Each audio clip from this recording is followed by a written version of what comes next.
Hello students, today we'll be continuing chapter 2 science standard 10 acid bases and salt। अपने earlier lecture में basic acid के बारे में देखा था, बेसेस क्या होते हैं वो देखा था, और अपने ये भी देखा था कि एसिड और बेस मेटल्स और नॉन मेटल्स के साथ कैसे रिएक्ट करते हैं। अपन ने ये देख चुके अपन अर्लियर सेशन में कि जो भी एसिड होते हैं और जो भी बेस होते हैं वो मेटल और नॉन मेटल के साथ कैसे रिएक्ट करते हैं, राइट। अब अपन आज के लेक्चर में सबसे पहले ये पढ़ने वाले हैं कि जो भी एसिड होते हैं how they react with how metal carbonate and metal hydrogen carbonate react with acid. Acid के साथ मेटल कार्बोनेट और मेटल हाइड्रोजन कार्बोनेट कैसे रिएक्ट करते हैं। अपन ये पढ़ा एसिड और मेटल कैसे रिएक्ट करते हैं। अब अपन पढ़ने वाले मेटल, सिर्फ मेटल नहीं, मेटल कार्बोनेट और मेटल हाइड्रोजन कार्बोनेट एसिड के साथ कैसे रिएक्ट करते हैं। तो ये समझने के लिए अपन को एक एक्टिविटी परफॉर्म करनी है। सबसे पहले अपन को 2 टेस्ट ट्यूब लेनी है। एक टेस्ट ट्यूब में अपन को 0.5 ग्राम सोडियम कार्बोनेट डालना है। सोडियम कार्बोनेट क्या है? सोडियम मेटल है, कार्बोनेट मतलब मेटल कार्बोनेट, सोडियम कार्बोनेट क्या हो गया? Metal carbonate. दूसरी टेस्ट ट्यूब में आपको सोडियम हाइड्रोजन कार्बोनेट डालना है, मतलब सोडियम मेटल हाइड्रोजन कार्बोनेट। मतलब एक में मेटल कार्बोनेट डाला, दूसरे में metal hydrogen carbonate. Metal carbonate अपन ने कौन सा लिया? सोडियम कार्बोनेट और सोडियम हाइड्रोजन कार्बोनेट। अब क्या ऑब्जर्व कर रहे हो देखते हैं, एक बार बोर्ड पे ध्यान दो। देखो यहाँ पे एक इक्वेशन देखो, Ne2CO3, Ne2 मतलब Na मतलब सोडियम, CO3 तो सोडियम कार्बोनेट। ये सोडियम कार्बोनेट अपन ने एक टेस्ट ट्यूब में डाला सोडियम कार्बोनेट, उसके बाद उसी टेस्ट ट्यूब में एसिड डाल दिया, उसी टेस्ट ट्यूब में एसिड डाला। तो जब ये sodium carbonate Ne2CO3 sodium carbonate और HCl एसिड रिएक्ट करे तो क्या बना? ये Na और ये Cl, मतलब NaCl बन गया, सॉल्ट बना, और H2O वाटर रिलीज हुआ, और कौन सी गैस रिलीज हुई? कार्बन डाइऑक्साइड गैस रिलीज हुई। मतलब जब हमने सोडियम कार्बोनेट को एसिड के साथ रिएक्ट करवाया तो उसका सॉल्ट फॉर्म हुआ और वाटर रिलीज हुआ और कार्बन डाइऑक्साइड गैस रिलीज हुई। Na2CO3 प्लस HCl, तो ये Na और पीछे का Cl, NaCl, H2O वाटर और CO2 मतलब कार्बन डाइऑक्साइड गैस रिलीज हुई। अब ये था सोडियम कार्बोनेट। अब सोडियम हाइड्रोजन कार्बोनेट देखते हैं। सोडियम हाइड्रोजन मतलब H का सिंबल और CO3, Na2CO3 मतलब सोडियम कार्बोनेट और NaHCO3। ये क्या है? सोडियम, Na मतलब सोडियम, H मतलब हाइड्रोजन और कार्बोनेट, सोडियम हाइड्रोजन कार्बोनेट। वो जब HCl के साथ रिएक्ट किया, जब सोडियम हाइड्रोजन कार्बोनेट एसिड के साथ रिएक्ट किया तो सिमिलरली ये Na और ये Cl, NaCl सॉल्ट फॉर्म हुआ, H2O वाटर रिलीज हुआ, कार्बन डाइऑक्साइड गैस रिलीज हुई। ठीक है, तो इन शॉर्ट अभी क्या हुआ, अपन ने सोडियम कार्बोनेट और सोडियम हाइड्रोजन कार्बोनेट दोनों को एसिड के साथ रिएक्ट करवा के देखा। तो अल्टीमेटली जब दोनों एसिड के साथ रिएक्ट करते तो उनका सॉल्ट फॉर्म होता है, दूसरा वाटर रिलीज होता है और कार्बन डाइऑक्साइड गैस रिलीज होती है। दूसरा क्या होता है? वाटर रिलीज होता है और कार्बन डाइऑक्साइड गैस रिलीज होती है। अपन एक सोडियम कार्बोनेट किया, Na2CO3 प्लस उसमें HCl डाला, हाइड्रोक्लोरिक एसिड, तो NaCl सॉल्ट बना, H2O वाटर रिलीज हुआ और CO2 carbon dioxide gas release हुई। उसके बाद क्या हुआ, अपन ने सोडियम हाइड्रोजन कार्बोनेट किया, NaHCO3, NaH मतलब हाइड्रोजन CO3 प्लस उसको HCl एसिड में डाला तो NaCl बना salt, H2O water, CO2 carbon dioxide gas release हुई। अब ये जो carbon dioxide excess gas release हुई ना, उसको आप लाइम वाटर से पास करो। ये जो कार्बन डाइऑक्साइड गैस रिलीज हुई है उसको किससे पास करो? लाइम वाटर से पास करो। तो क्या होता है, बोर्ड पे ध्यान दो। On passing CO2 gas evolves to the lime water, ये जो कार्बन डाइऑक्साइड गैस इवॉल्व हो रही है उसको लाइम वाटर से पास करा। तो अपन ने क्या किया? लाइम वाटर लिया। लाइम वाटर का केमिकल फॉर्मूला क्या? CaOH2। अपन ने ऑलरेडी फर्स्ट चैप्टर में इसको देखा था। लाइम वाटर का formula CaOH3, calcium hydrogen carbonate, calcium hydroxide, CaOH2 lime water plus CO2 carbon dioxide, तो क्या बन रहा है? CaCO3 मतलब क्या? Calcium carbonate. ये एक व्हाइट कलर का पाउडर होता है, कैसे कलर का? व्हाइट कलर का। H2O वाटर रिलीज हो रहा है। वापस ये जो कार्बन डाइऑक्साइड गैस रिलीज हो रही है इस रिएक्शन में, जब आप मेटल कार्बोनेट और मेटल हाइड्रोजन कार्बोनेट को एसिड के साथ रिएक्ट करवा रहे हो, तो ये जो कार्बन डाइऑक्साइड गैस रिलीज हुई उसको आप लाइम वाटर से पास करा के देखो क्या होता है। लाइम वाटर मतलब CaOH2 calcium hydroxide plus CO2 carbon dioxide gas, तो CaCO3 मतलब CaCO3 कैल्शियम कार्बोनेट है, कैल्शियम कार्बोनेट एक व्हाइट कलर का पाउडर है। कैसे कलर का पाउडर है? व्हाइट कलर का पाउडर। H2O वाटर रिलीज हो रहा है और passing excess CO2, what are the result? अब और जितनी भी CO2 है उसको भी पास करो। ये अपना है CaCO3 प्लस H2O, इसमें प्लस और CO2 करो। देखो CaCO3 calcium carbonate plus H2O और कार्बन डाइऑक्साइड गैस पास करे और कार्बन डाइऑक्साइड गैस पास करे तो क्या बना CaHCO3 और ये जो चीज है वो वाटर में सोल्यूबल होती है, this is soluble in water. ये प्रोसेस वापस समझा रही, ध्यान दो। अपन बोले जो भी कार्बन डाइऑक्साइड गैस रिलीज हो रही है उसको लाइम वाटर से पास करो, तो लाइम वाटर मतलब calcium hydroxide, lime water CaOH2 plus CO2 पास करा है तो CaCO3 बना, क्या बना CaCO3, that is calcium carbonate और प्लस H2 वाटर रिलीज हुआ। अब ये जो कैल्शियम कार्बोनेट और वाटर रिलीज हुआ उससे और एक्सेस CO2 पास कराओ, plus CO2 CaCO3 plus H2 में और CO2 पास करा तो ये बना जो ये सब्सटेंस है इनसॉल्युबल इन वाटर। अब ये जो भी लाइम्स, अब ये जो भी अपन ने अभी तक ये पढ़ा, जब मेटल कार्बोनेट और मेटल हाइड्रोजन कार्बोनेट एसिड के साथ रिएक्ट करते हैं तो उनका रिस्पेक्टिव सॉल्ट बनता है, वाटर रिलीज होता है और कार्बन डाइऑक्साइड गैस रिलीज होती है। अब ये जो कार्बन डाइऑक्साइड गैस रिलीज होती है उसको अगर लाइम वाटर से पास कराओगे तो कैल्शियम कार्बोनेट में कन्वर्ट हो जाएगा और access carbon dioxide gas pass कराओगे तो एक सब्सटेंस बन जाएगा which is insoluble in water. अब जो मार्बल होते हैं, लाइमस्टोन होता है, चौक होता है, ये अलग अलग टाइप के कैल्शियम कार्बोनेट्स है।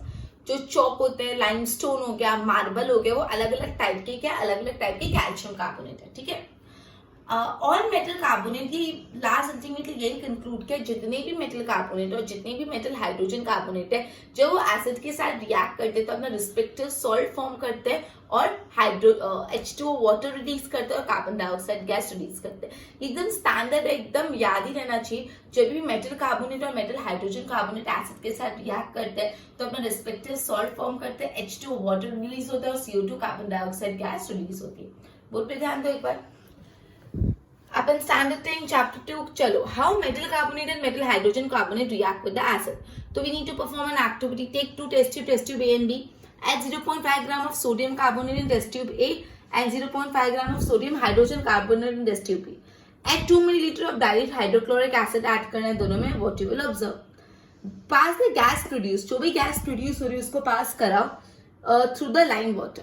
Test tube 1, test tube A में क्या हो, Ne2CO3 sodium carbonate plus HCl acid give NaCl मतलब सॉल्ट, H2O रिलीज हुआ, वाटर CO2 रिलीज हुआ। NaHCO3 sodium hydrogen carbonate HCl मतलब एसिड के साथ NaCl सॉल्ट बना, H2O और CO2।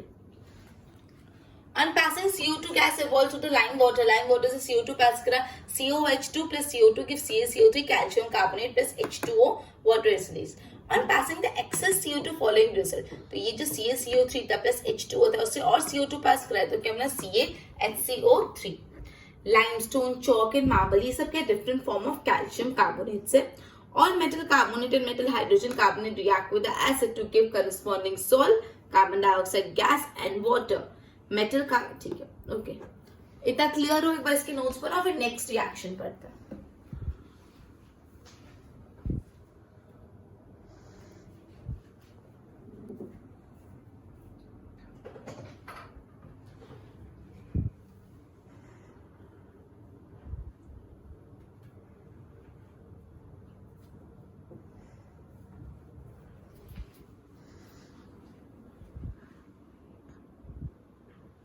अपन ने ये पढ़ा कि जो मेटल कार्बोनेट्स होते हैं, मेटल हाइड्रोजन कार्बोनेट एसिड के साथ कैसे रिएक्ट करते हैं।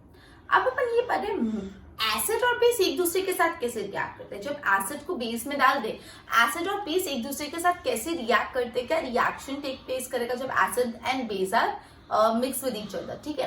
तो इसके लिए एक एक्टिविटी परफॉर्म करनी पड़ेगी अपन को। एक टेस्ट ट्यूब में 2 मिलीलीटर NaOH लेना है, NaOH plus sodium hydroxide, Na मतलब सोडियम, OH मतलब हाइड्रोक्साइड। तो अपन को सोडियम हाइड्रोक्साइड लेना। अभी तक अपन को इतना क्लियर हो गया होगा कि सोडियम हाइड्रोक्साइड एक बेस है, राइट। सोडियम हाइड्रोक्साइड का एक बेस है NaOH, सोडियम हाइड्रोक्साइड एक बेस है। तो अपन एक टेस्ट ट्यूब में बेस लिया, उसमें पहले पेनोप्टलिन सोल्यूशन डाला। पेनोप्टलिन डालने से क्या होगा, वो एक इंडिकेटर, अपन ने पढ़ा था ना पहले लेक्चर में, पेनोप्टलिन एक आर्टिफिशियल या सिंथेटिक इंडिकेटर है जिससे अपन को पता चलेगा कि जो भी अपना सब्सटेंस है वो एसिडिक की बेस है। उसके बाद उसी टेस्ट ट्यूब में आपने डाइल्यूट हाइड्रोक्लोरिक एसिड भी ऐड कर दिया, मतलब बेस लिया, बेस में क्या डाल दिया, हाइड्रोक्लोरिक एसिड डाल दिया। फिर देखो क्या रिएक्शन होगा। एक्चुअली क्या होता है, जब भी एसिड और बेस एक दूसरे में रिएक्ट करते हैं तो दोनों का इफेक्ट नलिफाई हो जाता है, दोनों का इफेक्ट नलिफाई हो जाता है और सॉल्ट और वाटर फॉर्म होता है। मतलब जब ये एसिड और बेस एक दूसरे के साथ रिएक्ट कर रहे हैं तो जो एसिड है उसने बेस की प्रॉपर्टी हटा दी और जो बेस है उसने एसिड की प्रॉपर्टी हटा दी, दोनों का इफेक्ट नल हो गया। ठीक है, यहाँ से एसिड आ रहा है, यहाँ से बेस, दोनों जब एक दूसरे से रिएक्ट करते हैं तो वो एक दूसरे की प्रॉपर्टीज हटा देते हैं और दोनों के इफेक्ट कैसे हो जाते हैं, नलिफाई हो जाता है। ना वो चीज एसिडिक रहती है ना वो चीज बेसिक रहती है, नलिफाई हो जाता है। समझ आया? और ये जो रिएक्शन होता है उसको बोलते हैं न्यूट्रलाइजेशन रिएक्शन।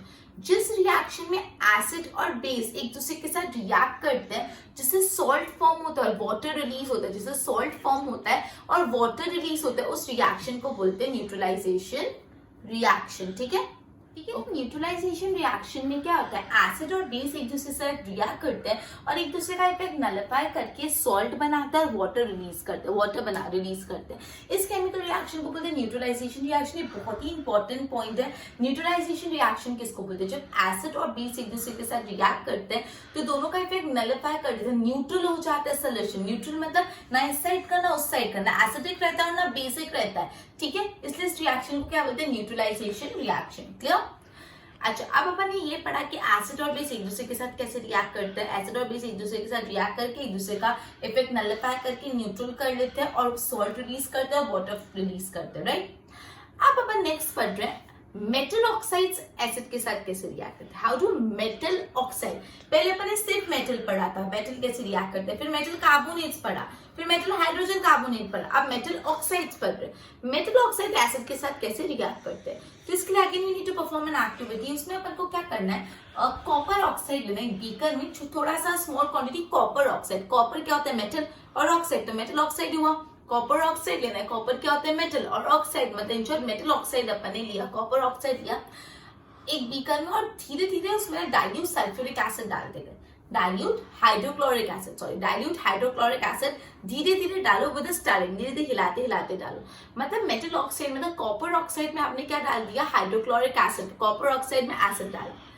अब ये जो कॉपर ऑक्साइड का कलर था ना, ब्राउनिश कलर का होगा ना कॉपर ऑक्साइड का कलर ब्लू ग्रीन हो जाता है, ब्लूइश ग्रीनिश कलर का हो जाता है और कॉपर ऑक्साइड पूरा का पूरा डिसॉल्व होता है। ये जो ब्लू ग्रीन कलर हो गया कॉपर ऑक्साइड का, जो ब्लू ग्रीन कलर हो गया, कॉपर ऑक्साइड था ब्राउनिश कलर का था, उसमें जैसे एसिड डाला तो रिएक्शन हुआ और वो कैसा हो गया, ब्लूइश ग्रीनिश कलर का हो गया और कॉपर ऑक्साइड डिसॉल्व हो गया। तो जो ब्लूइश ग्रीनिश कलर का सॉल्यूशन क्यों हुआ, because of the copper chloride, because of the formation of copper chloride, copper oxide plus acid, तो कॉपर क्लोराइड बन जाएगा। क्या बन जाएगा, कॉपर क्लोराइड, बिकॉज कौन सा एसिड डाला, हाइड्रोक्लोरिक एसिड डाला ना, तो हाइड्रोक्लोरिक एसिड का जो पीछे क्लोराइड था और कॉपर का जो कॉपर था वो दोनों मिक्स हो गए, तो क्या बन गया, कॉपर क्लोराइड फॉर्म हुआ। और ये जो ब्लू ग्रीन कलर का सोल्यूशन है वो भी किसका है, because of the formation of copper chloride. आपको पूछ सकते हैं कि when copper oxide reacts with hydrochloric acid, why does the color of the solution changes to blue green?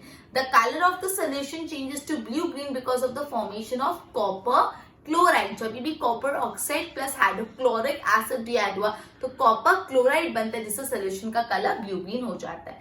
In short metal oxide plus acid, जब भी metal oxide plus acid react करते हैं तो सॉल्ट बनता है और वाटर रिलीज होता है।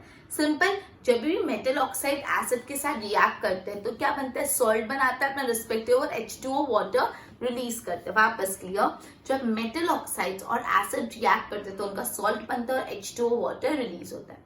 अब एक बहुत इंपॉर्टेंट बात बोल रही हूँ, एकदम क्लियर करना, 1 मार्क पे is highly important. Metal oxides जो होते हैं ना उनका नेचर बेसिक होता है, बेसिक ऑक्साइड। मेटल ऑक्साइड्स का नेचर कैसा होता है, बेसिक, और नॉन मेटल ऑक्साइड्स का नेचर होता है एसिडिक। ये बहुत इंपॉर्टेंट है, यूजुअली कंफ्यूजिंग होता है, 1 मार्क में पूछते हैं, most of the student make this wrong.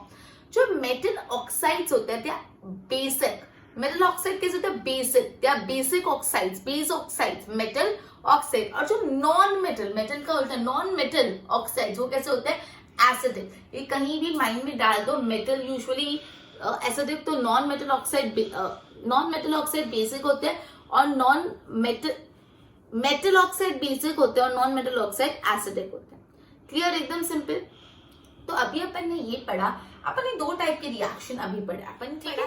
तो पहला अपन ने ये देखा कि जब एसिड और बेस एक दूसरे के साथ रिएक्ट करते हैं तो सॉल्ट फॉर्म होता है और H2O वाटर रिलीज होता है। और ये जो रिएक्शन होता है जब एसिड और बेस एक दूसरे के साथ रिएक्ट करते हैं तो वो दोनों एक दूसरे के इफेक्ट को नलिफाई कर लेते हैं और इस रिएक्शन को बोला जाता है न्यूट्रलाइजेशन रिएक्शन। ठीक है, इंपॉर्टेंट है। फिर अपन ने पढ़ा मेटल ऑक्साइड्स और एसिड एक दूसरे के साथ कैसे रिएक्ट करते हैं। जब मेटल ऑक्साइड एसिड के साथ रिएक्ट करता है तो अगेन क्या फॉर्म होता है, सॉल्ट फॉर्म होता है, H2O वाटर रिलीज होता है। मेटल ऑक्साइड बेसिक होते हैं नेचर में और नॉन मेटल ऑक्साइड कैसे होते हैं, एसिडिक होते हैं नेचर में, राइट। एक बार बोर्ड पे ध्यान दो। How do acid and base react with each other? Take about 2 ml of dilute NaOH मतलब sodium hydroxide solution. Add 2 drops of phenolphthalein. Add dilute hydrochloric acid to the solution drop by drop. Here effect of base is nullified by acid. यहाँ पे जो base का effect है acid ने nullify किया and vice versa. Vice versa मतलब जैसे base का effect acid ने nullify किया वैसे acid का effect बेस ने नलिफाई किया। NaOH sodium hydroxide plus HCl मतलब एसिड गिव्स NaCl मतलब सॉल्ट एंड H2O ये Na और ये Cl और H2O मतलब वाटर रिलीज हुआ। Reaction between acid and base to give salt and water. Reaction between acid and base to give salt and water उसको क्या बोलते हैं, न्यूट्रलाइजेशन रिएक्शन। इन जनरल हम बोले तो न्यूट्रलाइजेशन रिएक्शन को base this acid gives salt plus water, right. अब reaction of metal oxide with acid. Take small quantity of copper oxide in a beaker, add dilute hydrochloric acid, उसमें slowly डालो। Color of the solution became blue green and copper oxide is dissolved. Blue green color होता है due to the formation of copper chloride. ये जो blue green हो गया color वो क्यों, because of the copper chloride। मतलब देखो यहाँ पे Cu suppose copper था, copper oxide CuO प्लस इसमें अपन ने HCl डाला तो copper chloride बन गया CuCl प्लस H2O। अब पूरा बैलेंस नहीं करी मतलब जो ये कॉपर और ये क्लोराइड रिएक्ट हुआ सोल्यूशन ब्लू ग्रीन बन गया। मतलब metal oxide plus acid give salt plus water. और जो मेटल ऑक्साइड कैसे होता है, बेसिक, और नॉन मेटलिक ऑक्साइड कैसे होते हैं, एसिडिक नेचर में। ठीक है, इंपॉर्टेंट है। एक बार इसकी नोट्स बना लो।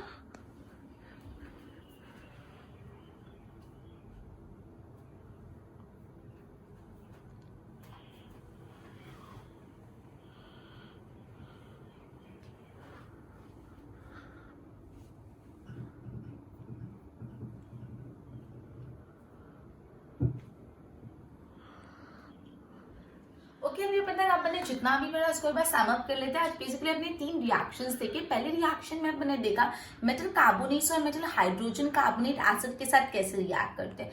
तो मेटल कार्बोनेट और जब मेटल हाइड्रोजन कार्बोनेट एसिड के साथ रिएक्ट करते हैं तो सॉल्ट फॉर्म होता है, कार्बन डाइऑक्साइड गैस रिलीज होती है और वाटर रिलीज होता है। ठीक है, पहले अपन ने ये देखा कि मेटल कार्बोनेट और मेटल हाइड्रोजन कार्बोनेट एसिड के साथ जब रिएक्ट करते हैं तो उनका रिस्पेक्टिव सॉल्ट फॉर्म होता है, कार्बन डाइऑक्साइड गैस रिलीज होती है और वाटर रिलीज होता है।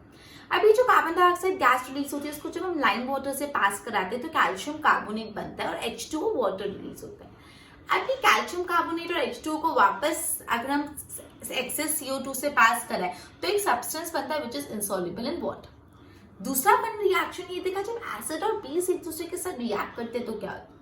तो जब एसिड और बेस एक दूसरे के साथ रिएक्ट करते हैं तो एसिड बेस के इफेक्ट को नलिफाई कर लेता है और बेस एसिड के इफेक्ट को नलिफाई कर देता है।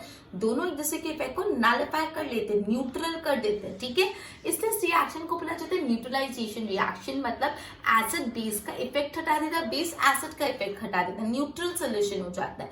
तो जब भी एसिड प्लस बेस रिएक्ट करता है तो सॉल्ट फॉर्म होता है रिस्पेक्टिव और वाटर रिलीज होता है। और ये जो रिएक्शन होता है जहाँ पे एसिड और बेस एक दूसरे के साथ रिएक्ट करते हैं इस रिएक्शन को बोला जाता है न्यूट्रलाइजेशन रिएक्शन, राइट।